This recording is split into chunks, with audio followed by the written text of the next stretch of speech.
안녕하세요. 서초동 본무사 행정사 공인중개사 김철중입니다. 오늘도 이제 늦은 저녁 시간 혼자 사무실에 남아서 뭐라도 오늘 여러 가지 일했지만 그 중에서도 이제 좀 상속재산, 상속재산이란다. 어, 그 사기파산죄, 오늘 뭐 상속재산 일도 했지만 사기파산죄 고소에 대해서 좀 알려드리려고 했습니다. 일반인들이 이런 죄가 있는지도 잘 모르는 경우가 많아요. 우리가 개인회생 뭐 파산 이런 거 하잖아요. 그러면 그게 다 법에 규정이 있어야 되거든요. 그게 이제 개인회생 파산에 관한 법률이 있는데 그게 650조에 보면 그 사기 파산죄에 대해서 설명하고 있어요.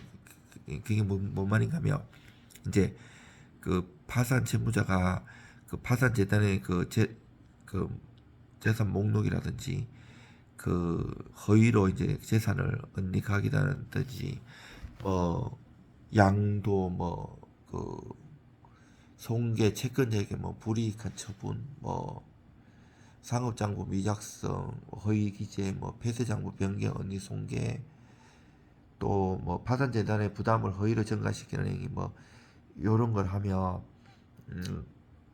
10년 이하의 징역이나 그 1억 원 이하의 벌금에 처하거든요. 그 구속 요건이 중요한데 이제 사기 파산죄 구속 요건은 이제 고의는 각각의 행위를 인식하는 것은 물론이고 이제 그 행위가 이제 파산 개시 시 이제 임박한 상태에서 이루어졌는 것을 인식하였는지 여부 그리고 채권자는 청채권자를 의미하고 해야 한다는 게 이제 경제적인 손해를 가하는 것으로 이제 파산 재산 상태를 좀 악화시키는 거 여러 가지 이유가 있고 판례나 여러 가지 형성되어 있는데 아직 판례는 그렇게 많지 않고요. 이거에 대해서 이제 고소해가고 처벌받는 게 많지 않아요. 일반인들은 있는지도 모르고 그 고소해도 이제 사기죄 같은 거 우리나라 사실 무혐의로 대부분 나오고 기소되는 경우는 몇 프로 안 되거든요. 특히 이제 또 특별법에 있는 이제 형법 외에 다른 특별법에 있는 이것도 개인회생 파산에 관한 법률이잖아요. 아니면 부동산 실명법 위반이라든지 여러 가지 많아요. 특경법 위반 이런 것으로 기소되는 경우가 많지 않고 또 쉽지가 않아요 사실. 그렇지만 좋은 전문가를 만나고 많이 경험해본 사람은 그 도이치 슈프라의 그 독일어로 타트페시단체라고 하는데 이게 구속요건 해당성인데 우리는 이제 대륙법계라 가지고 그 독일 법학을 전수받았거든요. 그리고 이제 일본에 가서 어용민법으로 해가지고 이제 한국에 전수된 거기 때문에 독일 일본 민법 이런 거를 일본 형법 이런 거를 많이 차용해요. 근데 그 나라에는 판례가 많이 축적되어 있는데 아직까지는 이게 판례가 많이 축적되지 않았고 저 같은 경우는 12년 전부터 법무사 하면서 대기업 거래하면서 채권자 소송에서 강제 집행하면 채무자가 파산 회생 이런 거 하면 그거를 이제 의뢰업 대기업에서 깨달라고 해가지고 개인회생 파산을 깊이 공부를 하고 창과 방패를 다 했어요. 그래서 이제 사실 개인회생 파산이 활성화된 게 몇 년 안 됐는데 저는 이미 10여 년 전부터 이미 이거를 깊숙하게 잘 알고 있고 개인회생 관련해서 특이한 거 일반인 법무사 변호사는 해결 못하는 특이한 제도 이제 많이 손님들이 연락이 오셔서 많이 해결하고 있습니다. 특히 이제 우리가 그 부부 사이에 억울한 경우가 요 원래 이제 개인회생 같은 거는 그 배우자의 재산을 안 넣고 본인 재산도 기준권 안 받고 이제 내가 앞으로 벌어들일 거 해서 이제 변제 계획을 짜는데 파산은 본인 모든 재산을 넣지만 배우자 재산도 2분의 1 넣어야 되거든요.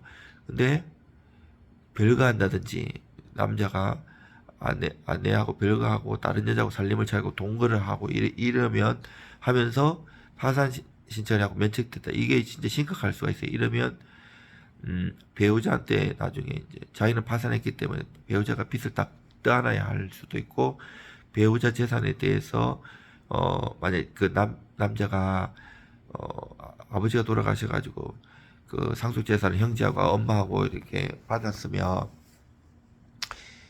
이해해 주세요. 제가 뭐 이렇게 대본 보고 하는 것도 아니고 적극적으로 생각하면 조문도 뭐 지금 뭐 틀릴 수도 있지만 제가 그 오늘 일했는 내가 평상시 알고 있는 거를 전하는 거기 때문에 제가 이렇게 뭐 이렇게 대본을 준비하고 이런 시간이 안 되니까 이해를 해 주시고, 그렇지만 일 잘하고 제가 진솔하게 하고 뭐 이것도 제가 지금 핸드폰으로 이거 손으로 들고 이렇게 찍고 있어요. 맨손으로. 지금 여기 보면 손가락도 보이지 않습니까?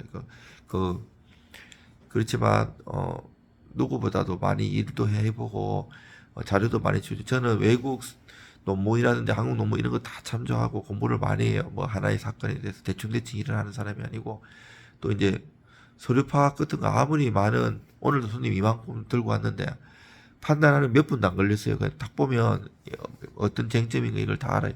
일을 하도 많이 해가지고 그 정도로 파악하지 없는 전문가한테 가면 일을 맡기면 안 된다고 생각합니다. 그래서 바로 빨리빨리 처리를 할 수 있어요. 많이 해봤기 때문에. 그리고 이런 데서 이제 문제가 되면 그 협의문을 상속해요. 그러면 이제 엄마한테 몰아준다도, 왜냐면 지가 파산해야 하고 이래야 되기 때문에. 그러면 여러 가지 쟁점이 있어요. 다행히 취소 소송, 상속재산 파산 고소, 배우자는 이제 이혼 소송이든지 협의원 했으면 만약에 그 위자료, 재산 분할, 그리고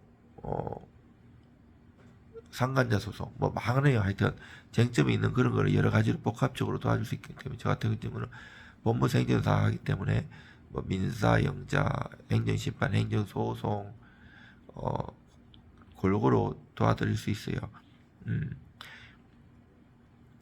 변호사님들은 돈을 많이 받기 때문에 일하는 거를 이렇게 많이 자주는 안 하지. 우리 같은 경우는 돈을 저렴하게 하기 때문에 많이 접하기 때문에 많이 해봤기 때문에 잘할 수 있는 거예요. 물론 돈이 많고 이러면 유능한 변호사님 찾는 것도 좋은 방법이긴 하지만 돈이 적고 좀 유능한 사람 도움 받고 싶으면 연락 주시면 저는 일을 목숨을 바쳐서 합니다. 대충 안 해요. 그러니까 한번 믿고 의뢰 주셔도 됩니다. 힘들 내시고요. 굉장히 어려운 시기를 살고 있어요. 지금 여러분들은 피부로 못 느낄 수 있지만 저는 느껴요. 1990년대 IMF, 그리고 2008년대 그 경제적인 위기, 저는 이제 부동산도 26년, 경매 26년, 주식 30년, 일을 오래 하고 항상 사시공부와 병행하면서 일을 했기 때문에 그 경제적인 흐름이 이런 게 있어요. 그 옛날에는 IMF 때는 이제 법무사, 변호사 돈 많이 벌었어요. 왜냐하면 경제가 어려우면 법무사, 변호사는 법적인 문제가 많이 생기기 때문에 돈을 많이 벌고는 사실이에요. 근데 지금은 얼마 정도 어려운가 하면 법무사, 변호사들이 진짜 어려워요. 왜냐하면 하도 어려워가지고 그 법무사, 변호사한테 돈 몇 푼 주고 맡길 수가 없는 처지가 됐어요. 지금 이거는 저는 피부로도 느끼고, 친한 친구들이 각종 이렇게 뭐 금융계라든지 이렇게 국가기관 이런 데 많이 있어가지고 언론에 보도되는 것보다 더 심각해요. 지금은. 그래서 아마 세계적인 아무도 경험하지 못한 큰 경제 위기가 올 거를 대비하고 준비를 해야 돼요. 현금도 많이 확보해야 되고, 빚은 웬만하면 갚아야 되고, IMF보다 더 큰 위기가 올 수가 있어요. 물론 제 예상이 틀려가지고 안전하면 더 좋죠. 더 감사하죠, 사실. 근데 위기를 준비하면 위기에서 부자가 될 수도 있는 거고, 준비해 놓은 사람이 살아남아요. 위기 때 부자가 될 수 있는 거고, 대비를 하자면 부자들도 망하고 이래요. 저는 IMF 때 많이 망하고 자살하고 이런 거 많이 봤어요. 제 가까운 지인 중에도 그렇고 친척 중에도 그렇고 제가 뼈저리게 봐왔기 때문에 이런 얘기 해드리는 거고, 저도 참 어려운 시기에 태어나고 가난하게 산골짜기 태어나서 맨몸뚱이로 이렇게 버텼어요. 이렇게 막 진짜 어렵고, 부모님도 산골짜기에서 땅 한 평 없이 글도 모르시고 어렵게 살다가 아버지 돌아가시고 어머니도 산골에 혼자 계시는데 그런 불우한 가정이기 때문에 제가 뭐 다 이해할 수 있고 어려운 점을 오히려 그렇게 가난했기 때문에 살아남을 수 있는 것 같아요.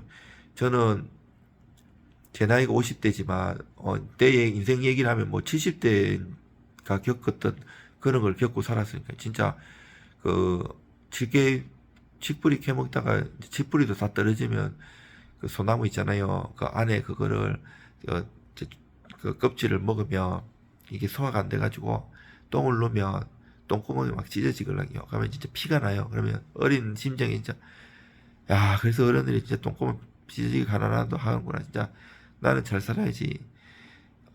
이렇게 열심히 살아요. 물론 워낙 없다 보니까 뭐 결혼할 때도 저 봉천동 그 단칸방 그 달동네에서 살고 이렇게 뭐 지금도 뭐 모아놓은 재산도 없고 어렵지만 그래도 서초동에서 어려운 서민들 도와가면서 살고 있습니다. 뭐 재산에 대한 욕심은 없고요. 저는 뭐 하나님 믿기 때문에 이 땅에서 봉사하고 살다가 천국 가는 게 목표이기 때문에 어려운 사람들 도우면서 같이 더불어 살면서 사는 게 제 목표입니다. 힘들 내시고요. 제가 말주변도 없고 그래요. 또 집에도 가야 되고 그래서 이제 마칠까 하는데 제가 동영상 지금 이게 1112번째 찍는 건데 구독자가 많이 없어요. 이제 좀 좋아요 구독 좀 해주면 제가 더 비밀스럽고 좋고 도움되는 영상 많이 올리겠습니다. 이상 서초동 법무사 김철중입니다.